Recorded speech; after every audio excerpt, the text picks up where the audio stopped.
guys, welcome back to the channel, and today we're going to be reacting to why Southern Europe is finally outperforming Northern Europe. So what's considered Southern and who's Northern? So off the top of my head, my guess Southern would be the Balkans, Italy, Spain, Portugal. And Northern Europe, Scandinavia. The Swedes, the Danes. Yeah, Germany, the Baltics, UK, Iceland.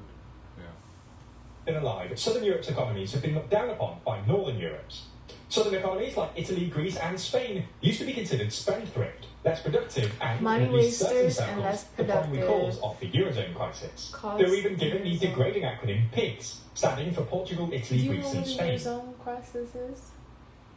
Yeah, and like in 2008, Greece bankrupted. Oh, everyone was bankrupted in 2008. That's everybody. It's not just Greece. Okay. However, in the past couple of years, the tables have apparently turned. Southern European economies have weathered the post-pandemic macroeconomic storm remarkably well, and are now set to be the fastest-growing economies in the EU, proving that pigs can indeed fly.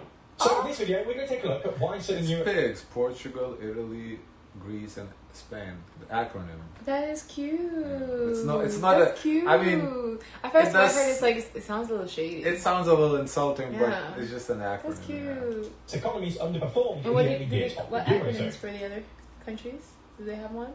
That is so lame. Ugh. Why they're suddenly outperforming the economic powerhouses of the North, and whether this can last. To stay in the loop and be notified when we release new countries always had lower productivity and GDP per capita than countries like Germany, but the economic gap between Northern and Southern Europe was amplified by the Eurozone crisis. In short, in the who's that country that's in blank, that's not even highlighted with blue or red? I'm trying to look above Italy. Switzerland? Oh, it's neutral? Wow. Switzerland? Wow. Pick a side! Europe was amplified by the Eurozone crisis. In short, in the 90s and is it not identified with Europe or like what we're doing? Like, honestly, are you North? Are you South? What are you? Middle. Countries racked up some pretty significant debts. This probably had something to do with the introduction of the euro, which allowed Southern European Eurozone states to borrow at significantly lower rates than was previously possible. Portugal's debt-to-GDP ratio, for instance, rose from 50% in 1999 to about 70% in 2007. While Greece made little to no progress paying down its debt burden, which remained around 100% of GDP for most of the 2000s. After the Eurozone crisis, governments had to engage in massive spending to keep their economies afloat and their electorates happy. Public debt shot up, especially in Southern Europe, reaching 130% of GDP in Portugal, 100% in Spain, and as high as 170% in Greece. As borrowing costs rose and sovereign defaults loomed, these countries appealed for help from the EU and ECB. But more frugal Northern European economies made any bailouts contingent on the implementation of tough austerity measures. Unsurprisingly, this sparked a heated debate between the North and the South, and this is when the meme about Southern Europe being spendthrift slackers really took hold in the discourse. In the end, austerity won out, leading to brutal public service cuts and years of economic stagnation. Eurostat data from 2016 shows that there was still a very clear economic divide in terms of productivity between the North and South in the aftermath of the crisis. Italy's situation is especially noticeable. While productivity was 9% higher than the European average in 2005, this has gradually shrunk over the past 15 years. Similarly, Spanish productivity was roughly at the European average before the crash, but has since fallen to about 6% below, while remaining well below the European average in Greece and Portugal. However, in the past 3 years, things have started to change, and Southern Europe's economy is suddenly showing tentative signs of strength. Successful structural reforms... It does make sense, though. They're the warm countries. I would think they would be like huge tourist destinations, so they would have like a lot of tourist income. I would think so. Yeah, but then what about explains previous times then?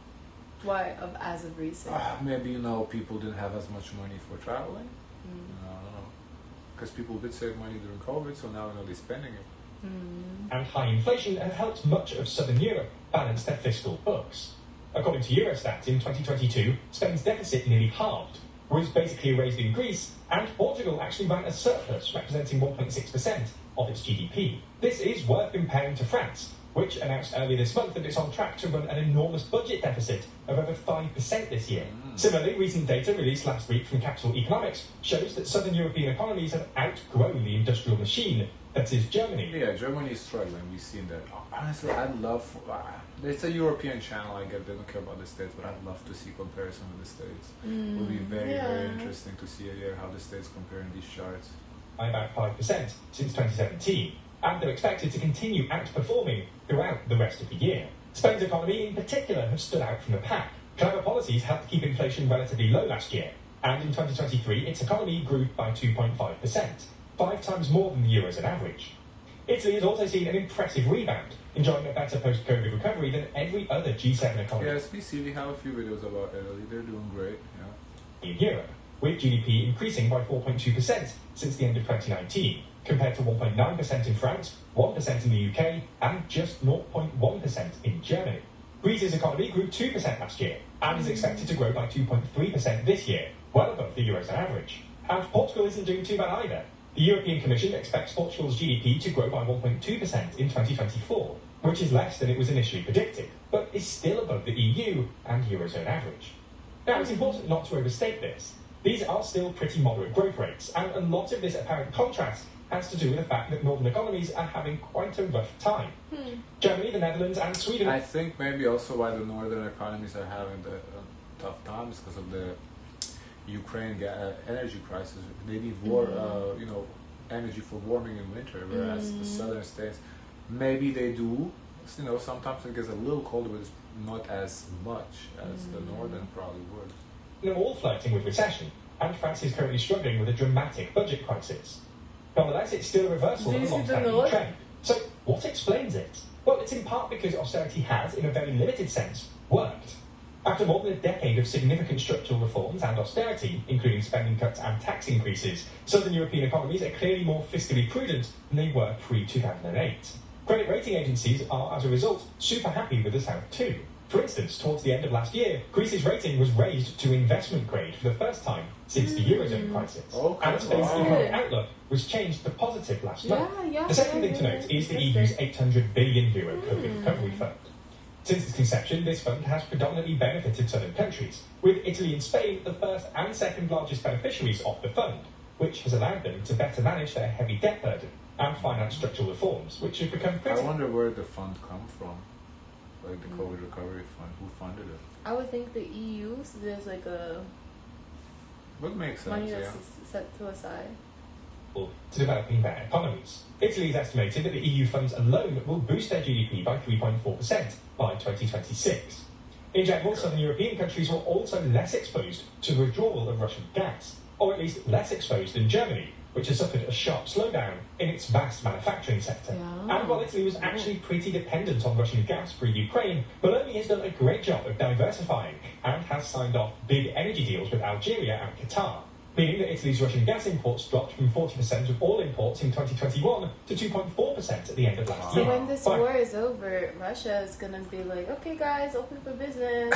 And nobody needs it. Nobody needs it, yeah. Southern Europe has also been boosted by a rebound in tourism following the lifting of pandemic restrictions. Portugal saw a record revenue of €25 billion from tourism in 2023, and Greece enjoyed a 15.7% increase in tourism revenue last year. Now, it's important not to overstate all this. Southern European countries have endured a decade of stagnant growth, and are still significantly poorer than Germany and Scandinavia.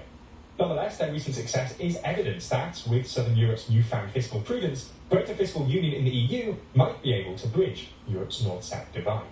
Now, watching our videos, it's understandable if, at times, you feel like the world isn't terribly safe. And, unfortunately, this can be the case on... I think that's it. Guys, of course, let us know your thoughts. Don't forget to like, comment, and subscribe. Join the Discord. And as always, share as much kindness as possible.